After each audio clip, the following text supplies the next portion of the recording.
The original sin, a century of misdiagnosis. The greatest danger was never a germ. It lurked not in the shadows of our mouths, but in the bright, sterile halls of science. It was an idea so powerful, so elegant in its simplicity, that it captivated the minds of an entire generation of healers. A deceptively simple belief, one germ, one disease, that hijacked dentistry for nearly a century. It offered a clear target, a simple villain, and an easy war to wage. It was a story that made perfect sense, and it was dead wrong, a fatal oversimplification.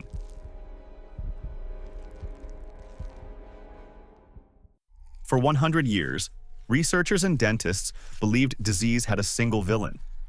In the complex, bustling ecosystem of the mouth, they went looking for a lone gunman. They found a suspect at the scene: Streptococcus mutans, acid-loving, easy to study, easy to blame. It was the perfect scapegoat, always present when things went wrong, a convenient culprit for a science that craved simple answers. And so the case was closed. The investigation ended before it truly began. With a villain identified, the mission became brutally straightforward. The solution? Simple. Kill the germ. The entire weight of the dental industry, from research labs to the tube of toothpaste in your bathroom, was built upon this single foundational command. But this neat logic planted a time bomb. In our haste to find a villain, we failed to see the heroes we were about to destroy. If one bad germ was the enemy, then everything living in the mouth was suspicious. Every microbe became a potential traitor. The war strategy became clear: sterilize, eliminate all life. This mistake locked us into a pathogen-centric view. We began to see our own bodies as battlefields, our mouths as occupied territory to be cleansed, scoured, and purified. Cleanliness became defined as lifelessness. The absence of life was mistaken for the presence of health. And for decades, we've been taught to believe, if you're killing, you're healing. The sharper the burn of the mouthwash, the deeper the clean. The more aggressive the foam, the more effective the fight. But this was never true, and it doomed generations of mouths to failure. The ultimate proof of this flawed dogma came not from its success but from its most spectacular failure. A vaccine against Streptococcus mutans was even developed in the 1970s. It was meant to be the final silver bullet, the ultimate weapon to end the war. It failed spectacularly. Why? Because the real enemy was never one germ. The true problem was never about a single invasive species. It was about the catastrophic collapse of an entire world. In our obsession with destroying a weed, we prescribed a forest fire. We burned down a thriving, complex ecosystem just to eliminate one troublesome plant. This is the lie, the hidden enemy. The reason nothing we've tried has ever worked. It's the reason that despite decades of brushing, flossing, and rinsing, our collective oral health has only grown more fragile. The very weapons we were told would save us are the ones tearing down our defenses. Every morning, every night, we trust tools that quietly sabotage us. This isn't theory, it's in your daily routine. It's in the burn of your mouthwash, the foam of your toothpaste, the scrape of your toothbrush. Let's pull back the curtain. Let's debunk some myths. Mouthwash, sold as protection. In reality, chemical warfare in a bottle. That burning sensation? It doesn't mean clean. It means destruction, alcohol, chlorhexidine. They kill without asking questions. Bad bacteria, good bacteria, doesn't matter. They scorch the earth. Napalm for your mouth. What's left? Not balance, not health, just a barren landscape where your natural defenders once stood. Toothpaste. That fresh, foamy clean we were trained to crave? It's powered by sodium lauryl sulfate, a harsh detergent. It doesn't just make bubbles, it strips the protective lining of your mouth. It destabilizes the ecosystem, torn out at the roots, leaving you raw, exposed, and vulnerable. Brushing harder. We think force equals clean. So we press harder, grind deeper, scrub stronger. But the harder we fight, the more we destroy. We strip enamel, We tear gums. We break down the very walls that were built to guard us. Every aggressive stroke opens tiny cracks, microscopic wounds, doorways for the very decay we're desperate to stop.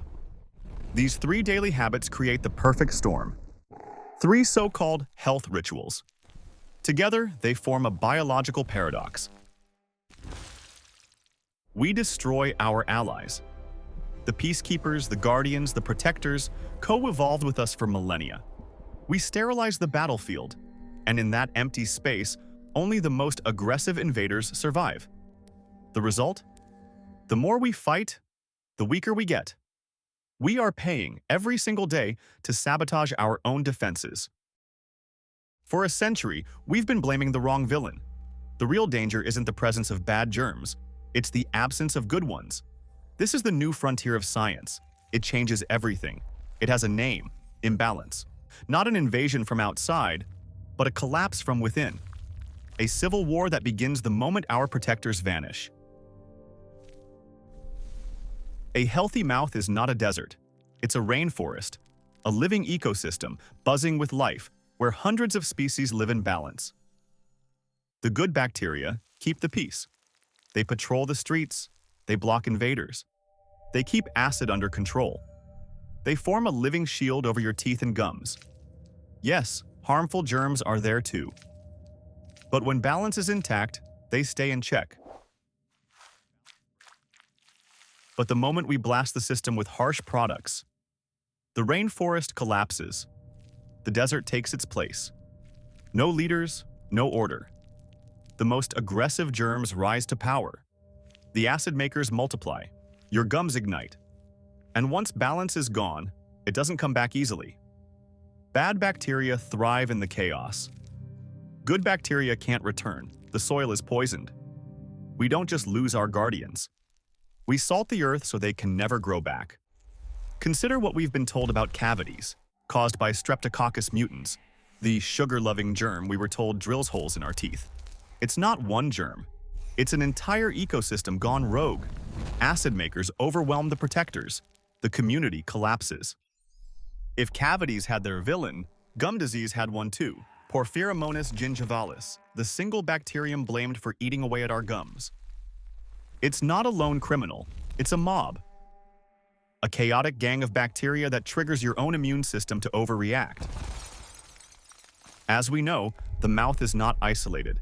It is the gateway, the grand central station of the body. And when its defenses collapse, the war doesn't stay local. It spreads everywhere. Healthy gums are supposed to be a wall, a sealed barrier, a living fortress that keeps the messy world of the mouth separate from the clean world of the bloodstream. But imbalance tears holes in that wall. Chronic irritation weakens the seams. The gums grow porous. Microscopic gaps open. And through those gaps, bacteria and toxins slip straight into the blood.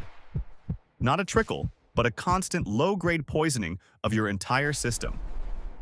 A direct pipeline from your mouth to your organs. Once the gate is breached, the invaders don't hold back. They attack on 3 fronts. First, direct invasion. Some germs don't stop at the mouth. Porphyromonas gingivalis, linked to Alzheimer's, travels through the blood to the brain, the heart, the joints, even the placenta. They build colonies in vital organs and spark new fires far beyond the mouth. Second, systemic inflammation. Constant leakage keeps the immune system on red alert. Imagine a fire alarm that never shuts off. Your body is flooded with inflammatory signals day and night.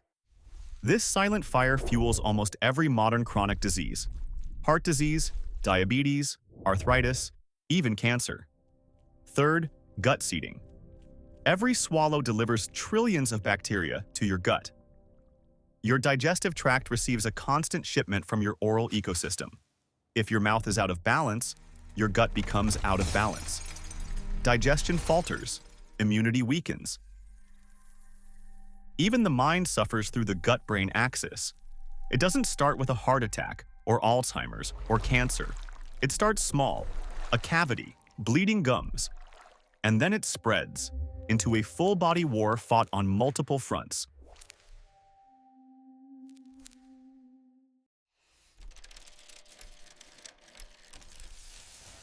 For more than a century, we have treated the body as if it were a machine. And this single mistake has fueled the greatest lie in modern oral health. In the old paradigm, the body is a car, a collection of interchangeable parts. Teeth are spark plugs, gums are wiring. They are seen as inert components that simply wear out or break. And when a part breaks, the mechanic drills, scrapes, or replaces. The focus is always on the broken piece, never on the system as a whole. The approach is reactive, symptom-driven, drill, fill, bill. It is a business model designed to repair breakdowns, not to prevent them. But there is a new paradigm, a truer one. The body is not a car, it is an ecosystem, a living, breathing community that is constantly regulating and balancing itself. In this view, the oral microbiome is the soil. It is the living foundation from which either health or disease can grow. A cavity is not simply a hole in a tooth. It is the symptom of a soil gone wrong.